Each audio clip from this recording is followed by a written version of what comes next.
আসসালামু আলাইকুম এভরিওয়ান। আজকে আমরা আরো দুইটা ম্যাথ সলভ করব।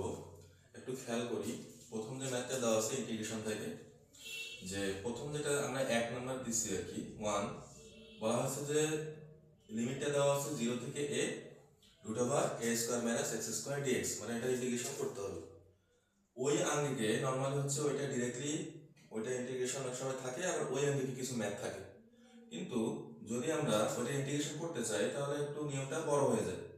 এজন্য আমরা কি করব, এই ফরম্যাটে যদি কোনো ইন্টিগ্রেশন দেওয়া থাকে তাহলে আমরা ইজিলি এইটার ভ্যালুটা মনে রাখতে পারি। কিভাবে? এই ফরম্যাটের ভ্যালুটা হবে π/4a²। কি আসবে? এই ফরম্যাটের অ্যান্সারটা কত? π/4a²। বুঝতে পারছি? এখন ওই আঙ্গিকের একটা ম্যাথ দেখো, এখানে বলছে যে 0 থেকে 4 √16 - x² dx, এটার ভ্যালু বের করতে হবে। তাহলে এইটার ভ্যালু আমরা কিভাবে বের করব?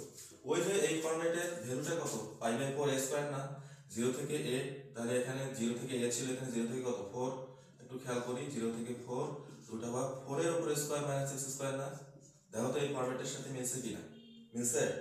তাহলে কি হবে অ্যান্সারটা? π/4 a বলতে কত? এই যে 4 গুণ 4 এর উপর স্কয়ার, তাহলে কত থাকে? π/4 ইনটু কত? 16। তাহলে এটা যদি কাটো তাহলে কত আসতেছে? 4π। তাহলে 4π বর্গ। বুঝতে পারছো? তাহলে এই টাইপের যদি ম্যাথ থাকে তাহলে আমরা ডিরেক্টলি মনে রাখবো, কি মনে রাখবো? π/4a²। যদি √a² - x² dx থাকে, π/4a², এই ফরম্যাটটা আমরা মনে রাখবো। বুঝতে পারছি? আচ্ছা, এরপরে 2 নম্বরে আমরা আরেকটা লিখছি, আরেকটা ফরম্যাট। দুইটা পরাবৃত্তের সমীকরণ দেওয়া আছে, একটা হচ্ছে y² = 4x এবং আরেকটা হচ্ছে কি x² = 4ay। এইটার দ্বারা সীমাবদ্ধ ক্ষেত্রের ক্ষেত্রফল বের করতে হবে। তো নরমালি এইটা যদি থাকে, ডিরেক্টলি যদি দেওয়া থাকে, আমরা ফরম্যাটটা মনে রাখবো যে 16/3a², এটা আমরা ডিরেক্টলি মনে রাখবো। ঠিক আছে? কিন্তু ম্যাথ থাকে হচ্ছে কিভাবে দেখো, 2 নাম্বারটা যদি আমরা একটু চিত্র আঁকি, ওটা আছে কি y² = 4x, মানে বিষয়টা এমন, এটা হচ্ছে x অক্ষে, আর y অক্ষের ক্ষেত্রে এটা হচ্ছে তোমার y² = কত? 4x, আর এটা x² = 4ay।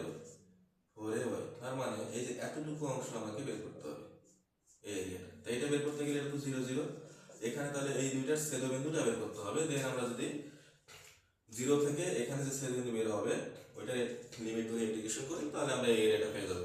কিন্তু এটা তো একটু সময় সাপেক্ষ ব্যাপার, এই জন্য আমরা ডিরেক্টলি এরকম যদি আকারের দুইটা পরাবৃত্ত থাকে তার সমীকরণ, তার সীমাবদ্ধ ক্ষেত্রফল 16/3a², এটা আমরা মনে রাখবো। বুঝছি?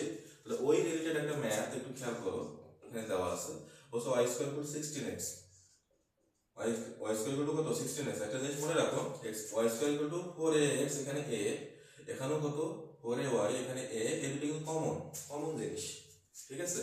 তাহলে y² = 4a 16x, তাহলে এটাকে কত লেখা যায়? 4 × a × x। এটা হচ্ছে কত? 1 নম্বর ইকুয়েশনটা। এবং আরেকটা ইকুয়েশন কত আছে?